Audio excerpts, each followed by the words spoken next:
Okay, so, kakatapos ko lang maglinis ng buong kwarto, as in buo. First of all, shoutout kay Sean Simanyat. Pinahiram niya ako nito, sponsored by Sean. Kasi super lamig, hindi naman ako sanay sa malalamig. Quick story lang, for sure, madami nagtataka sa inyo, and may mga nagtatanong din kasi sa inyo bakit anong ginagawa ko dito.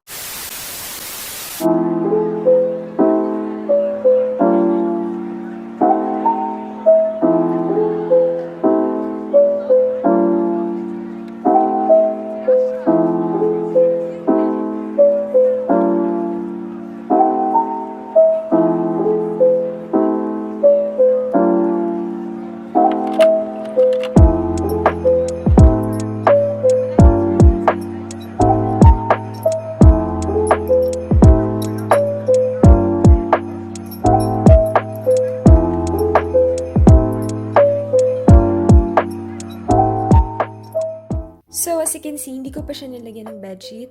Why? Kasi mag-vacuum pa ako dito mamaya. Nakikita niyo yan, sobrang disorganized and sobrang gulo pa. So, baka maalikabukan lang pag nilagyan ko ng bagong bedsheet. So, later na lang yan. Ito si Nash kasi nagpalit na siya. So, okay na yan. And ito, ayusin ko na lang yan. And this one, aayusin ko yan ng hila-hilera dapat. Kasi tinan mo, kalat-kalat din yan. Parang walang kalat, diba? Pero makati kasi sa eyes. So, ito din yung basura namin. Iko-collect ko na yan. And look at this one. Itong mga items dito. May pagkain dito. And then, may pagkain din dito si Nash. So, baka ilagay ko na lang dyan yung sa akin. And dito lang yung shoes and slippers namin. Actually, pinapasok namin siya dito. Pero ayun nga, hindi siya naipasok kasi nga, siguro sa sobrang pagod na lang din, parang dyan na lang namin siya naiiwan, basta-basta. And eto naman, kakatapos ng ipalaundry ni Nash, yung mga damit namin, kasi siya lang yung may available na time sa aming dalawa. So, siya na lang yung umasikaso, super bait ng roommate ko. And as you can see, dito nakalagay yung mga damit ko, wag na lang natin buksan.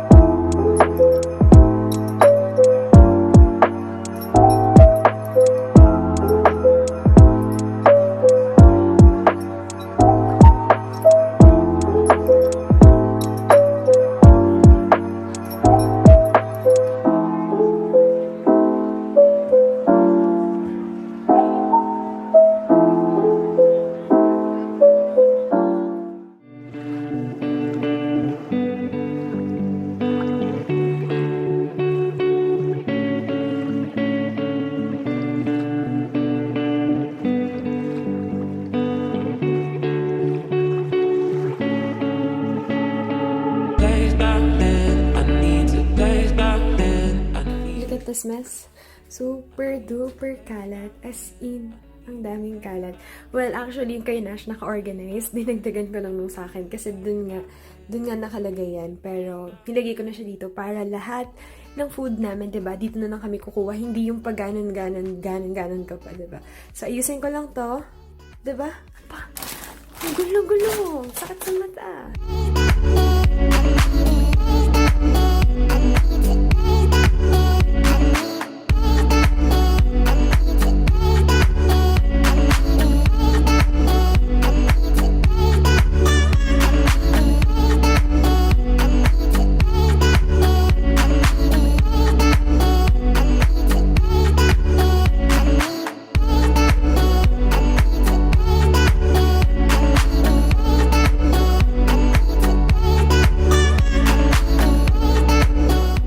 Okay, so ito yung before. Ayan, nakikita niyo yan. Yan yung before. 5 minutes later. Nakikita niyo yung difference. Ayan, nagbawas ako ng gamit. Actually, ito, kay Nash, lahat ng mga gamit niya nakalabas dyan. And then yung sa akin, nandito naman sa loob lahat. Ayan. Ito yung mga essentials ko, mga skincare ko, and before ako maligo and after, nandyan lang lahat ng mga kailangan ko. And ito, blower to ng hotel. And nagdala din ako ng pamplansya ko kasi nga buhag yung buhok ko. Like, super duper buhagag ng buhok ko. So, kailangan ko yan sa buhay ko. And then, ayan. Tignan niyo, sobrang organized. Baso ni Nash. And then, nilagay ko na din yung toothpaste and toothbrush niya dito para, diba, cute tignan. Ayan. And also yung panglaban namin nandito. Kontra kulob yan, guys. Kontra kulob. Actually, ito din yung nire-recommend ng workmate namin. So, bumili din kami ng ganyan. Ayun lang naman.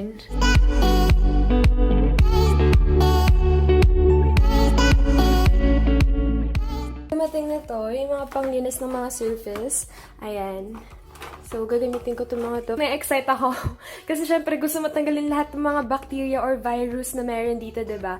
So, inaantay ko na lang yung vacuum. Pero while waiting for that, sisimulan ko na din magpunas-punas ng mga bagay-bagay and everything, you know. Today is my day off. Kaya kung magtataka kayo, bakit ako naglilinis ngayon? For me kasi, it's therapeutic. Kahit nasabihin mo dapat nagpapahinga ka ngayon, ganyan. Para sa akin, okay lang. Kasi sobrang kalat na talaga ng room namin and hindi na kinakaya ng ice ko. Feeling ko yung roommate ko din. Nakakatihan na siya. So, nakikita niya. Oh, by the way, naayos ko na pala. Ayan. So, eto magiging setup namin. Lahat ng mga nandito is sa akin. Nakita mo naman, wala na akong supply. Sobrang kawawa ko na, diba? And yung kay Nash, punong-puno. Ayan. Sobrang sagana niya sa pagkain. Ayan. Siyempre, mag-mask tayo kasi baka makasinghot tayo naman kung anik-anik, diba? Tsaka may allergic rhinitis kasi ako. So, ayaw akong sipunin ako.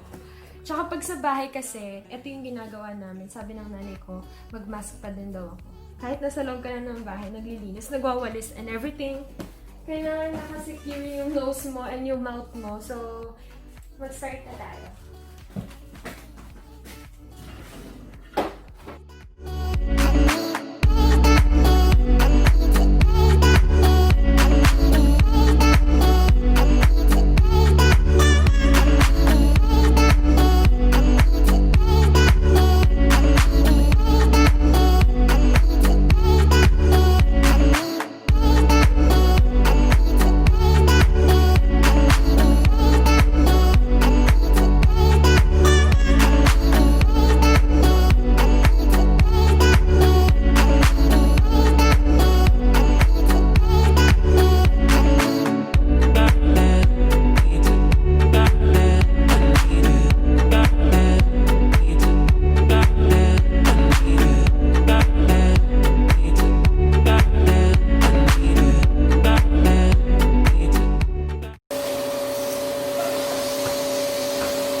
Kailangan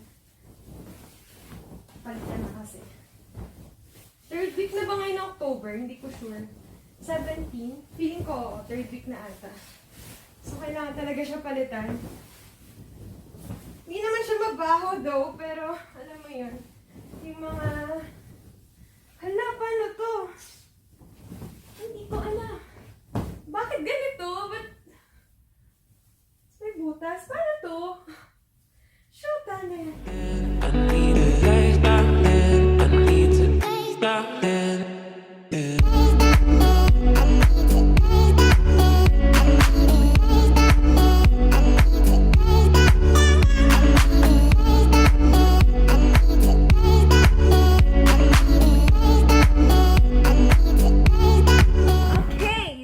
Kakatapos ko lang maglinis ng buong kwarto, as in buo.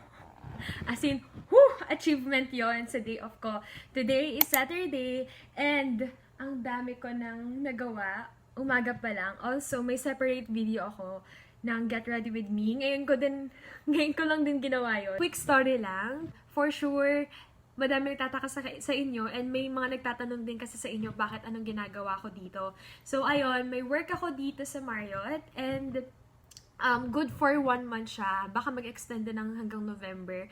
Pero, for me, okay lang yun. Kasi nga, di ba, nag-resign ako sa previous job ko. So, okay lang sa akin na kinuha ko na tong opportunity na to. Actually, binigay siya sa akin ng boss ko dati.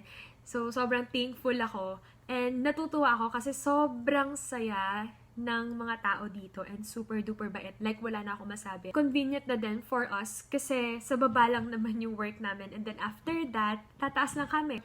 So, ayun na guys, nilalamig na din ako. And gusto ko na din muna magpahinga and mag-edit muna ako ng ginawa kong vlog kanina. So, yung paglilinis and everything, edit ko lang yon. Ayun, let's wrap things up and see you on my next episode. Ciao!